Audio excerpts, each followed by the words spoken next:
निवडणुकीसाठी या ठिकाणी ही जी सभा आयोजित केलेली आहे प्रचाराचा शुभारंभ करण्यासाठी, या सभेसाठी उपस्थित असणारे व्यासपीठावरील सर्व उमेदवार, नगराध्यक्ष पदाचे उमेदवार श्री आनंदा गोरख माने, त्याचबरोबर सर्व प्रभागातील शिवसेनेचे अधिकृत उमेदवार, या ठिकाणी सांगोला शहरातील जमलेले सुज्ञ मतदार बंधू भगिनी, वडीलधारी मतदार, त्याचबरोबर इथं समोर जमलेले पत्रकार मित्र आणि सुजान नागरिक बंधू भगिनी, आपल्याला आठवत आहे 2016 साली निवडणूक झाली होती नगरपालिकेची, आणि त्या निवडणुकीमध्ये आज जशी परिस्थिती आहे तीच परिस्थिती त्यावेळेला होती.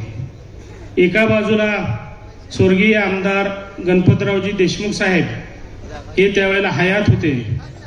ते स्वतः माजी आमदार दीपकआबा साळुंके पाटील, त्याचबरोबर या नगरीचे माजी नगराध्यक्ष प्राध्यापक झपके सर, सांगोला महाविद्यालयाचे अध्यक्ष आदरणीय बाबुरावजी गायकवाड, हे सगळे एका बाजूला, आणि समोर आपले सगळ्यांचे लाडके नेते आणि माजी आमदार शहाजीभाऊ पाटील हे एकटेच एका बाजूला होते.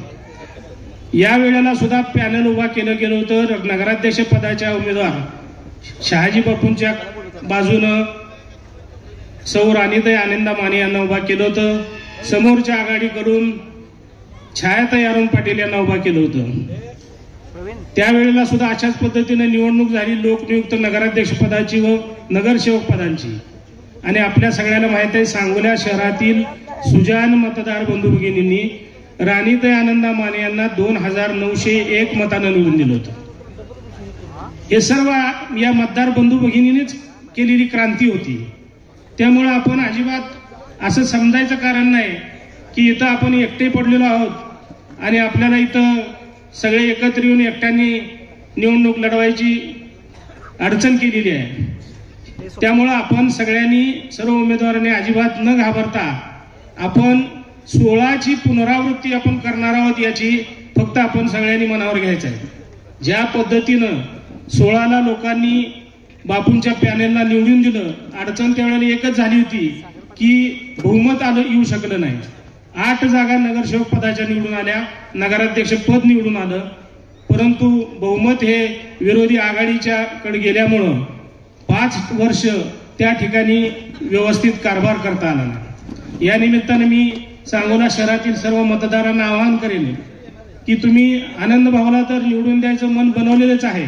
अत्यंत कार्यक्षम आणि गोरगरिबांमध्ये वावरणारा हा नेता, जो गोरगरिबाच्या दुःखाला, अडचणीला अर्ध्या रात्री बोलवलं तर धावत जातो, हजर असतो, त्याला तुम्ही 100% निवडून देणारच आहे. परंतु आपण त्याचबरोबर या ठिकाणी बहुमत सुद्धा या शिवसेनेला मिळवून देणं अत्यंत गरजेचं आहे, जेणेकरून एक हाती नगरपालिकेची सत्ता शहाजी बापूच्या माध्यमातून शिवसेनेची येऊ शकेल. या ठिकाणी एकनाथ शिंदे साहेब हे आत्ताच त्यांचं हेलिकॉप्टर हेलिपॅडवर उतरलेलं आहे. 5 ते 10 मिनिटांमध्ये ते येणार आहेत. त्यामुळे मी काय फारसं बोलणार नाही. आपल्याला एवढं सांगेन, काल पालकमंत्री साहेबांनी सांगितलं की विकास तुमचा कुठे दिसत नाही. मी फक्त छोटी म्हणजे थोडक्यात मी विकासाची कामं वाचून दाखवतो. आपण सगळ्यांनी असं म्हणजे विचार करावा की ही खरं आहे का खोटं आहे. या ठिकाणी सांगोला शहरामध्ये 90 कोटीची भुयारी गटार योजना आदरणीय शिंदे साहेबांनी मंजूर करून दिली. त्याचं 60% काम पूर्ण झालेलं आहे. वंदे मातरम रोड ते मिरज रस्त्यापर्यंतचा बायपास रस्ता, त्याला 12 कोटी रुपयाचा निधी मिळाला, ते काम पूर्ण झालेलं आहे.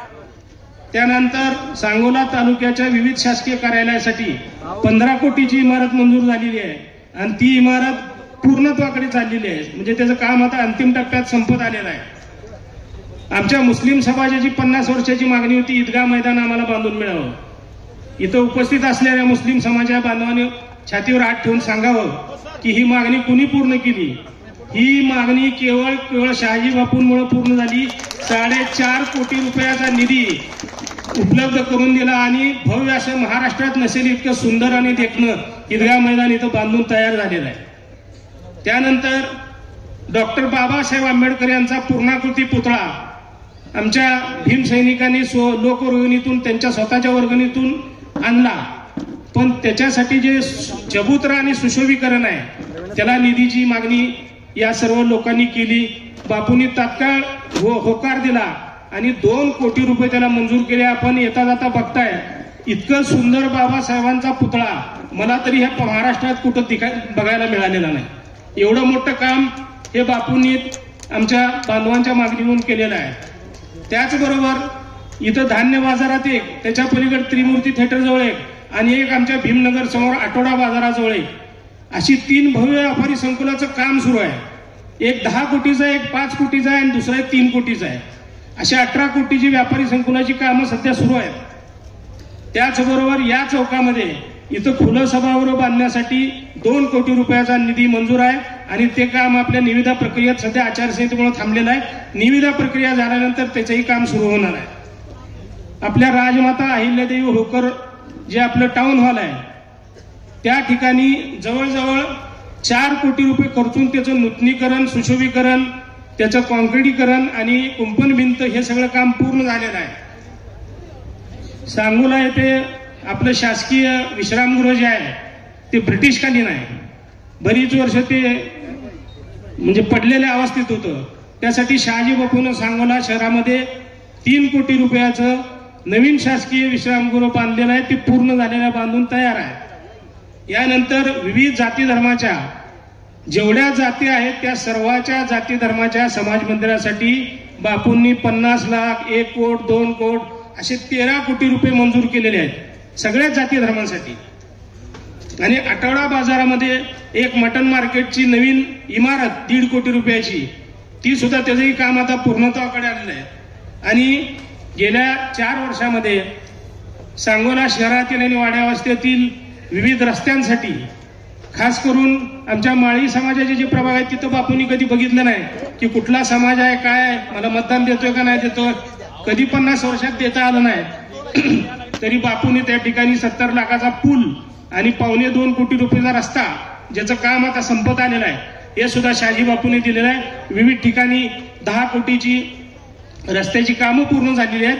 आणि हे सर्व शिवसेनेच्या माध्यमातून सन्माननीय शहाजी बापू पाटील यांच्या मागणीवरून या राज्याचे तत्कालीन उपमुख्यमंत्री आणि सध्याचे तत्कालीन मुख्यमंत्री आणि सध्याचे उपमुख्यमंत्री आणि आपल्या व्यासपीठावर थोड्याच वेळात जे हजर होणार आहेत, महाराष्ट्राचा बुलंद आवाज सन्माननीय एकनाथजी शिंदे साहेबांमुळेच हे सगळं झालेलं आहे. त्यांनीच हे दिलेलं आहे. नगर विकास खातं आजही त्यांच्याकडे आहे आणि निश्चितपणे उद्या सांगोल्याच्या राहिलेल्या सर्व भागाचा विकास करायचा असेल तर आपल्या सगळ्यांना नगराध्यक्ष पदाचे उमेदवार आनंदा गोरख माने व धनुष्यबाणावर उभारलेले 23च्या 23 सर्व प्रभागातील उमेदवार यांना शिवसेनेच्या धनुष्यबाण चिन्हासमोरील बटन दाबून प्रचंड बहुमताने निवडून द्यावं अशी कळकळीची विनंती करतो आणि माझे 2 शब्द थांबतो. जय हिंद, जय महाराष्ट्र.